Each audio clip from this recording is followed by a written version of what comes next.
Welcome to my channel. We are continuing our integration series, and the playlist with all of the videos on this topic is in the description down below. Today we are dealing with the following integral. We have x times arcsin of x dx. We'll use integration by parts since we have two functions, x and arcsin of x. We'll take x as a differentiated function and arcsin of x as the other function.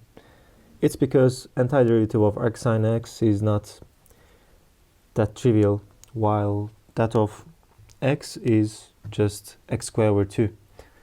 Okay, remember that we want to obtain the following form. We want to have fg minus integral of fg prime.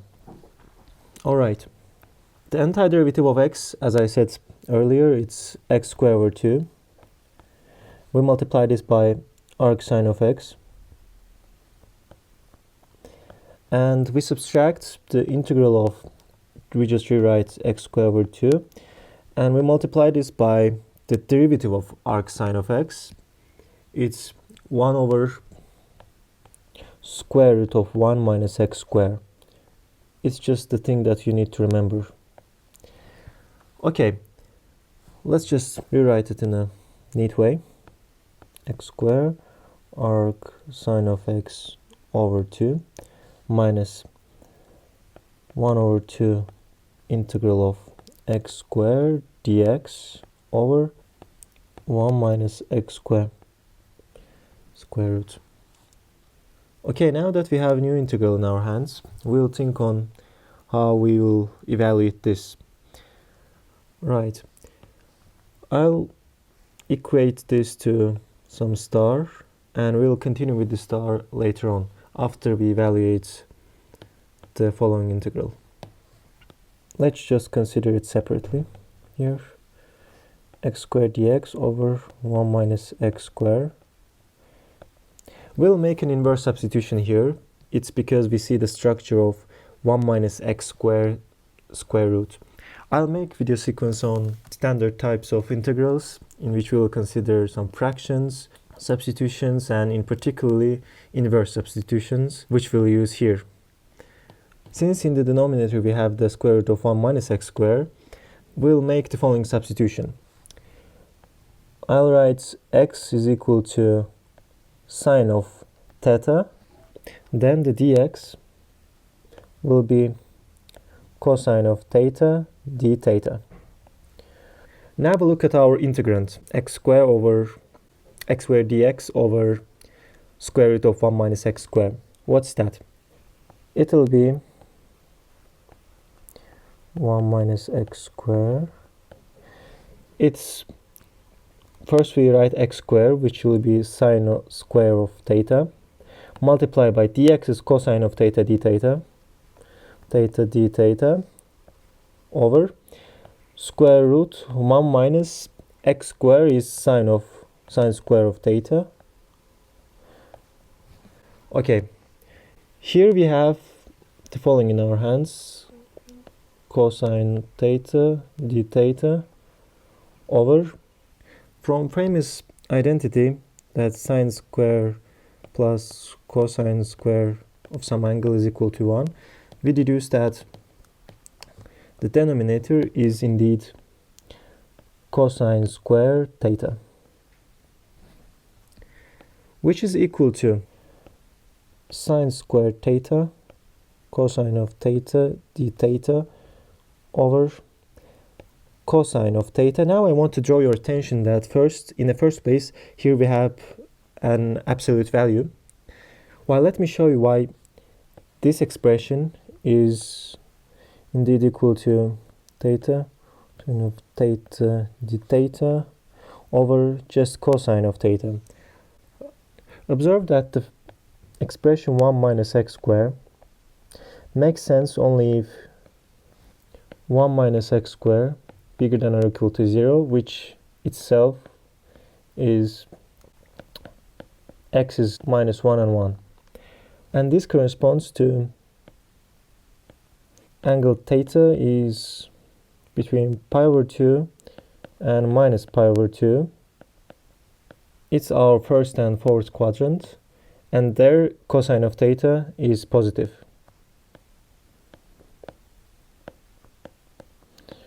That's why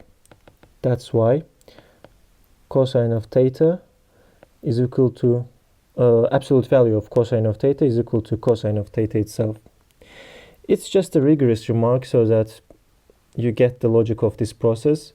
Not that necessary it is, because once we show this, and I'm planning to make a lecture on these types of integrals, later on we won't need to show this each time we use it. But for now, I decided to write it at least once. So here, after that, we are left with only sine of square theta d theta, right? Okay, now let's say that this is equal to double star and proceed with our double star here. Double star is equal to, we obtained sine square theta d theta here,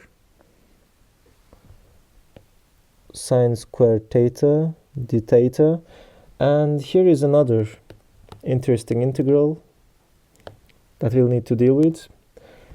We can express sine square theta, reduce its degree, and write it as 1 minus cosine 2 theta over 2 d theta. It's 1 over 2 minus cosine of 2 theta over 2 d theta, which is equal to, first let's integrate 1 over 2, it will be theta over 2 minus, here we have 1 over 2 integral of cosine of 2 theta. Let's just do this in our minds. Integral of cosine of 2 theta is sine of 2 theta, and we divide this by 2 so that its derivative will be cosine of 2 theta. Let's write this. It will be 1 over 2 times sine of 2 theta divided by 2 plus some constant c, and let's put our substitution back. We wrote that x is sine of theta. Then it means that theta is arcsine of x. Perhaps I need to write it here. It means that theta is equal to arc sine of x in this case. Okay, we put our substitution back. We have arc sine of x over 2 minus,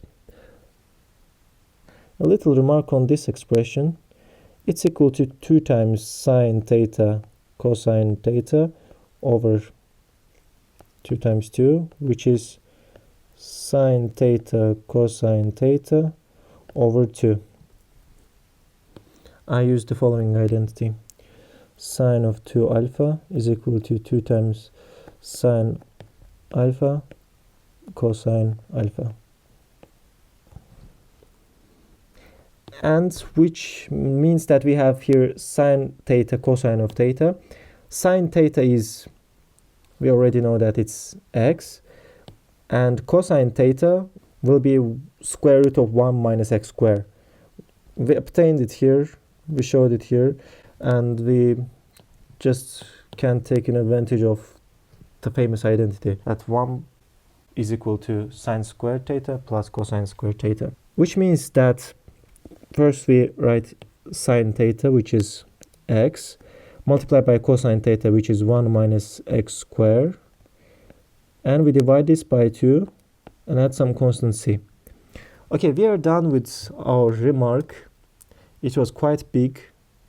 I was not expecting it to be this much. Actually, it's our remark.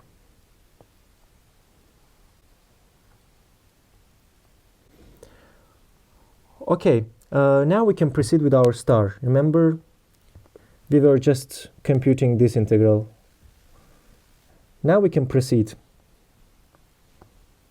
we write our star is equal to, what was here, x square arcsine of x over 2, x square arcsine x over 2 minus 1 over 2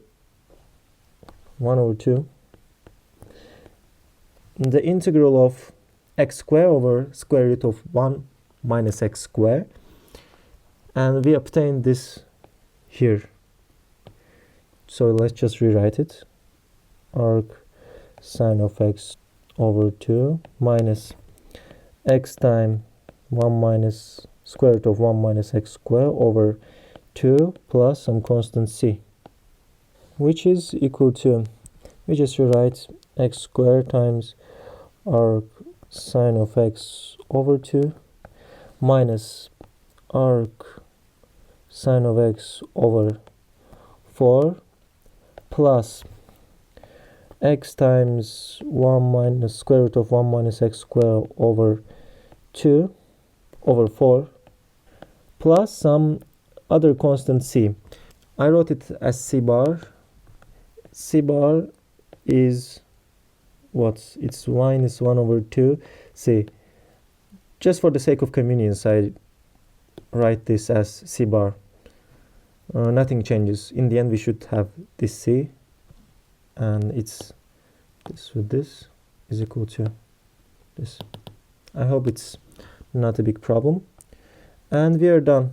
We are with our answer. Here it is. Okay, we are done here.